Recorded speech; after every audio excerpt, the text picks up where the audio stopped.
டிட்வா புயலினால பாதிக்கப்பட்டு இதுவரைக்கும் 611 பேர் மரணமாகி இருக்கிறார். இப்படி இந்த டிட்வா புயல்ல இந்த மண் சரிவு, இந்த வெள்ளப்பெருக்குல சிலர் காப்பாற்றப்பட்டு இருக்கின்றார்கள். அப்படி இந்த ஒரு பாரிய இயற்கை அனர்த்தத்துல இருந்து உயிர் பிழைத்துக் கொண்டவர்கள் இப்ப தங்களுடைய அந்த உயிர் பிழைத்த அனுபவத்தை பொதுவெளியில ஒரு திகில் அனுபவமாக அவர்கள் பகிர்ந்து கொண்டிருக்கிறார்கள்.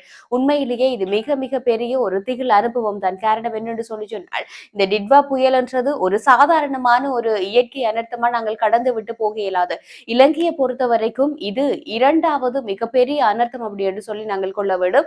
முதலாவது இயற்கை அனர்த்தமா 2004ஆம் ஆண்டுல சுனாமி ஏற்பட்டது. அதுக்கு பிறகு இப்ப 2025ஆம் ஆண்டு இந்த ஒரு டிட்வா புயல் ஏற்பட்டு நாட்டையே சின்ன பின்னமாக்கி போட்டிருக்கு அப்படின்னு தான் சொல்லலாம். அதுலயும் குறிப்பா கண்டி, பதுளை, நுவரெலியா இந்த மாவட்டங்கள்ல தான் அதிக அளவிலான உயிரிழப்புகள், காணாமல் போதல்கள் பதிவாகி இருக்கு அப்படி என்று நாங்க சொல்லலாம். இன்றைய தினம் மதியம் வரைக்கும் வெளியிடப்பட்ட அறிக்கையின்படி இதுவரைக்கும் உயிரிழந்தவர்கள் எண்ணிக்கை என்றது 611 அதிகரிச்சிருக்குது. இப்ப இந்த நிட்வா புயல்ல இருந்து நான் ஏற்கனவே சொன்ன மாதிரி இதுல இருந்து உயிர் தப்பி இருந்தவர்கள் பல்வேறு விதமான தங்களுடைய அனுபவங்களை குறிப்பிட்டிருக்கிறோம். அதுலயும் குறிப்பா இந்த பசறை பகுதியில ஒரு குடும்பமே அந்த மண்ணுக்குள்ள மூழ்கி 3 நாட்களுக்கு பிறகு அவர்களை அங்க இருந்து மீட்டெடுத்து, அதாவது உயிரோட மீட்டெடுக்கப்பட்ட ஒரு சம்பவம் ஒன்று நடந்திருக்கு. அதாவது பசர பகுதியில இந்த ஒரு டிட்வா புயலினால அதிகளவான மண் சரிவு, அதாவது மேலே இருந்து வந்த மண்மேடுகள் சரிஞ்சு விழுந்திருக்குது.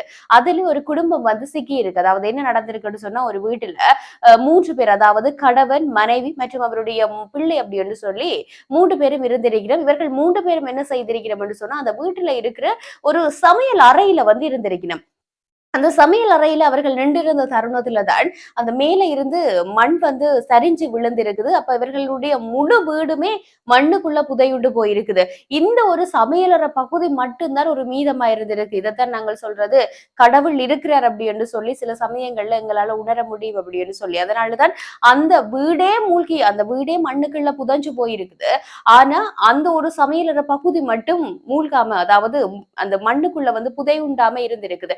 இப்படி இவர்கள் 3 நாட்கள் அந்த புதையுண்டாமல் என்று சொல்லி சொன்னால் முழுக்க முழுக்க அது மண்ணுக்குள்ள போகாமல், ஆனால் அது ஒரு சாதாரணமாக ஒரு கொஞ்சம் புதையுண்ட நிலையில தான் இருந்திருக்குது. 3 பேரும் அந்த 3 நாட்களா உணவில்லாம, தண்ணி இல்லாம, சுவாசிக்கிறதுக்கு சரியான சுவாசம் கூட இல்லாம, வெளி காற்று, வெளிச்சம் அப்படின்னு எதுவுமே இல்லாம 3 நாட்களாக அதுக்குள்ள சிக்கி தவிச்சிருக்கிறோம்.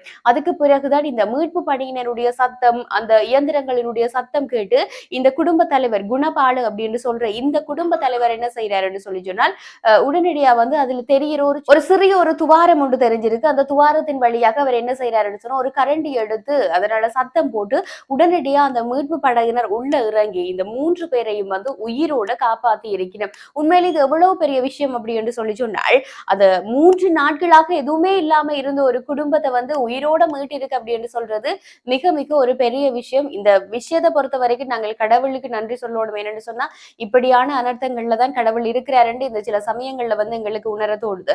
இன்னும் ஒரு சம்பவம் நடந்திருக்கு. அது எங்கே அப்படி என்று சொல்லி சொன்னால், மிகவே ஒரு கவலையான விஷயம். இது நடந்திருக்கிறது ரஜதலாவு என்ற பகுதியில நடந்திருக்குது. ரஜதலாவுல தன்னுடைய குடும்பமே மண்ணுக்குள்ள மூழ்கி போயிச்சினம்.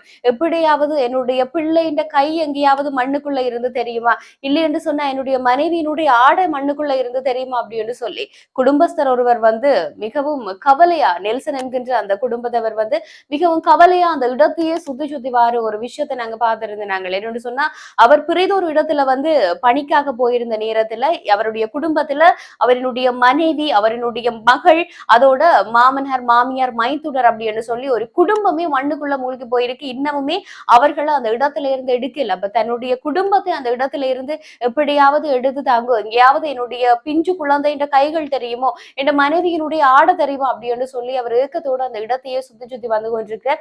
இதுவரைக்கும் அவருடைய அந்த மைத்துனற்ற உடல் தான் அங்க இருந்து எடுக்கப்பட்டிருக்குது.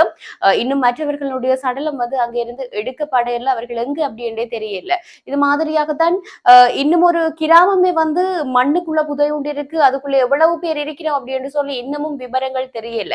இப்படியாக எங்கட நாட்டுல இந்த உயிரிழப்புகள், காணாமல் போனவர்களுடைய எண்ணிக்கைன்றது அதிகமாகிக் கொண்டே போறது மிக மிக ஒரு வேதனையான விஷயம் அப்படின்னு தான் சொல்லணும். இந்த ஒரு இக்கட்டான ஒரு பேரிடர் காலத்துல நிறைய நாடுகள் இலங்கைக்கு ஆதரவா நின்றிருக்கிறோம். நிறைய உதவிகள் வந்து புலம்பெயர் தேசத்துல இருந்தும் பிற நாடுகள்ல இருந்தும் இலங்கைக்கு கிடைச்சு கொண்டே இருக்குது. ஆனா குறிப்பா இன்னொரு விஷயம் சொல்லி சொன்னா இப்படியான ஒரு இக்கட்டான நிலைமையிலையும் கூட இந்த அனர்த்தத்தை வச்சு தங்களோட சுயலாபம் தங்களோட சுய தேவையை தேடுற நிறைய மனிதர்கள் இருக்கு.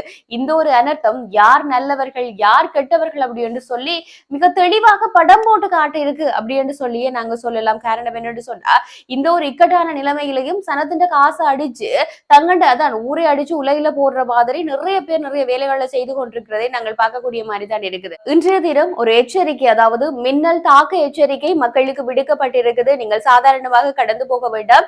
குறிப்பாக எந்தெந்த இடங்களுக்கு இந்த ஒரு மின்னல் தாக்க எச்சரிக்கை விடுக்கப்பட்டிருக்கு அப்படின்னு சொன்னா வடக்கு வடமத்திய கிழக்கு ஊவா மாகாணங்கள்லையும் மாத்தளை மாவட்டத்திலையும் வந்து பல தடவைகள் மழை பெய்யறதுக்கான சந்தர்ப்பம் இருக்கு.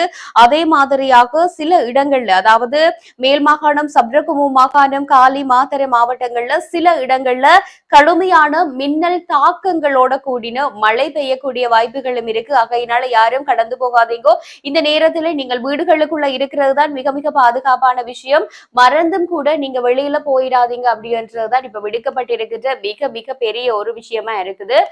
அடுத்ததாக இன்னும் ஒருவர், அதாவது இந்த பசறையில தான் இன்னும் ஒரு குடும்பம் ஒன்று அந்த மண் சரிவு அனர்த்தத்தில இருந்து உயிர் தப்பிக்கொண்ட குடும்பம் ஒன்றினுடைய தலைவர் வந்து தன்னுடைய இந்த ஒரு திகிலான ஒரு அனுபவத்தை வந்து பகிர்ந்து கொண்டிருக்கிறார். அவர் சொல்றது என்னன்னு சொன்னா, நாங்கள் வீட்டுக்குள்ள வந்து நான் என்னுடைய மனைவி என்னுடைய மகள் மூவருமே வந்து பாயில படுத்துக்கொண்டு நிலத்துல படுத்துக்கொண்டு டிவி பார்த்து கொண்டு இருந்த நாங்கள் திடீரென்று பார்த்தா அந்த மழை துளிகள் வந்து வீட்டுக்கு உள்ள வர ஆரம்பிக்குது. நான் அந்த மழை துளியை வந்து அடைக்கிறதுக்காக கதவை அடைக்கிறதுக்காக வெளியே போயிருந்த சமயத்துல பார்த்தா வெளியில வந்து அந்த குழாயை திறந்தா அதுல வந்து மண்ணீர் வர ஆரம்பிச்சிருக்குது. அப்ப அதனால நான் என்ன செய்வோம், மழை நீரை பிடிப்போம் அப்படின்னு சொல்லி வெளியில போயிட்டு என்னுடைய மனைவியை வந்து வெளியில பாத்திரம் கொண்டு வர்றதுக்காக கொண்டு வர சொல்லி இருந்தேன். அந்த நேரம் வெளியில மழை பெய்யுதுன்றதுனால மகனை ட்ரெயின் கோட் கொண்டு வர சொன்னேன். அப்ப நாங்கள் எல்லாரும் போயிருந்த நேரத்துல நான் திரும்பி பார்க்கக்குள்ள வீட்டுக்கு பின்னுக்கு பார்த்தா ஒரு பெரிய வெள்ளம் இருக்கிற மாதிரி எனக்கு தெரிஞ்சிட்டு. அப்ப எனக்கு நான் நினைச்சிட்டேன் ஏதோ ஒரு அனர்த்தம் நிகழ போகுதுன்னு. அப்ப உடனடியா வந்து நான் வீட்டுக்குள்ள வந்த சமயத்துல பார்த்தா எல்லாமே ஒரு கடத்துல முடிஞ்ச மாதிரி